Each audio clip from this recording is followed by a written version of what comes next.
Meet the Shulammite, a working girl, a daughter of the soil. She tends to the family vineyards by day as her big brothers watch the flocks. Her dark and beautiful skin glows in the midday sun, her body toned, abs tight, slightly rugged and toughened by this life. She is an incredibly inspiring, feminine figure. Forthright in her opinion, knows when to shut out the noise of the critics, and when it comes to a romantic tug-of-war between a king and a shepherd boy, she chooses love over luxury, grace over gold, truth over temptation. She finds her worth in what can't be bought and builds her life on the peace she's sought. Her story begins in the Song of Solomon, a series of poetic dialogues between several voices. It is a raw, human story about the power of choice and the integrity of the heart. The story shifts in chapter 5 when she finds herself in the court of King Solomon, at the time the wealthiest, most powerful man in the world. On one side, the daughters of Jerusalem, palace women mesmerized by the king's status, telling her she's hit the jackpot. He showers her with compliments, offers her jewelry of gold and silver and a life where she'll never have to work again, and certainly not out in the fields under the hot baking sun. Here's where it gets really interesting. In an era where the woman was the prize to be won, the Shulammite woman says, "No!" Her voice echoes in the palace, raises eyebrows, but for her, she only recognizes a beating heart for one, that someone is back at home. Her story is a high-stakes tug-of-war between King Solomon, the wisest man, who flatters with his words by comparing her to a majestic mare among Pharaoh's chariots. He is offering her status, the security of palace life and a crown.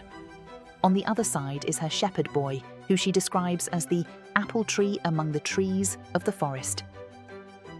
The daughters of Jerusalem palace women watch her every move with curiosity and judgment, asking her what makes her lover so special. Without shrinking back, she describes him with a passion that is both raw and poetic. She's bold, assertive, and fiercely loyal. She isn't just a character in someone else's story, but a narrator in her own destiny. What is uniquely special about this badass babe of the Bible is her experiences, dreams, and longings are captured for us to read. She tells us of her love. She searched the city streets for him. She could go for the sugar daddy, the luxury chariots, simple life waited on hand and foot, treasures unimaginable from all across the globe. Forget the memory of the man who truly knows her soul. Yet she chooses love and follows her heart. The shepherd is handsome, young, and brooding like her. He recognizes her love not just as pretty, but bold and dangerous. The Hebrew word ayumma means daunting, like an army with banners. She has a boisterous confidence, and when she walks into a room, she's difficult to ignore. This is a woman who is intentional and purpose-driven. She knows what she wants. At one point, she loses sight of her lover, and rather than sit and wander about him, she puts on her boots, goes out into the city streets, in the darkness of night to search for him. That's fearless. That's focus. That's badass. Undaunted by the faces of the watchmen or facing ridicule of local society and her own moments of regret, she hesitates to open the door for him late at night. Yet through it all, she maintains a standard for what love should be, warning the other women, do not stir up or awaken love until it pleases. In a world of now, she chooses right. She demands and commands a love that is permanent, unyielding, and stronger than death. If you're looking to level up your confidence and navigate your relationships with boss-level energy, here is your guide to living and loving like the Shulammite woman. 1. Own your sun-kissed glow. The Shulammite woman wore her dark skin as a badge of honor. She was uninterested in answering to the critics. Likewise, you don't apologize for what it takes to be you. Your style, your ethnicity, background, and identity are what makes you unique. Such authenticity is more captivating than perfection. 2. Don't let the elite, the cliques or critics intimidate you. Stand tall in the presence of a king or high society women wherever you are, without being defined by your status, title, or otherwise.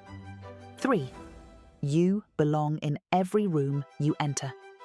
Your uniqueness is valuable commodity, a strength and not a setback. Walk into every situation with the confidence of someone who knows they are an asset worth valuing. 4. Use your voice to assert your goals. She refused to fit into a mold shaped by society, nor to be an object of beauty for a king with a catalogue of 500 wives. She spoke her desires, feelings, and boundaries. She told her lover what she wanted and what she didn't. 5. Choose what feels right for you. It may not seem right for everyone at the time, others may have valuable advice, but following your heart is knowing that the future is uncertain.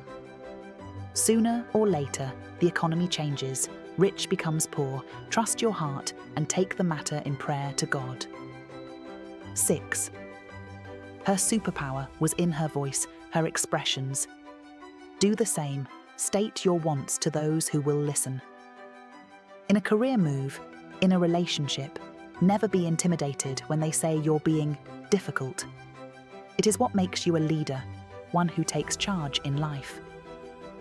7. Loyalty is a two-way street. When you find mutual love, it is worth fighting for. She knew her mind and wouldn't settle for less. There were no mixed signals. She enjoyed the brief romance with a king, but fostered a relationship where she was fully seen and fully valued. Equally, in one-sided connections, friendships, or professional alliances, expect unwavering loyalty and mutual respect. Cut anyone loose who is not fully invested, tell them to level up or show them the door. Ultimately, she chooses the shepherd. She chooses the man who calls her sister and bride, a term of endearment as well as intimate equality. She proves that true love cannot be bought with all the wealth in Solomon's palace. By the time she returns to her vineyards, she's not a victim of circumstance, but a woman of choice, a woman of worth, knowing exactly who she is. The Song of Songs can be interpreted in several ways.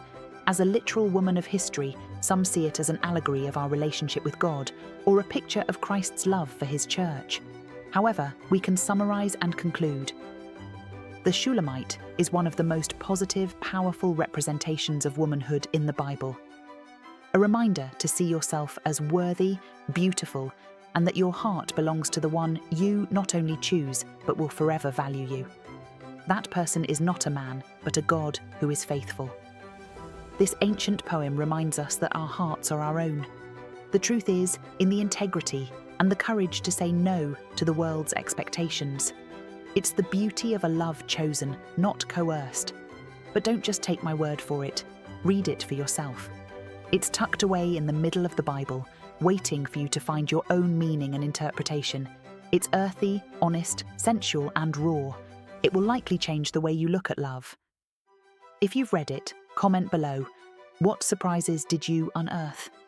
Unlike Esther, her worth wasn't in being palace ready, but in her power to make a choice where love is only real when it is freely given.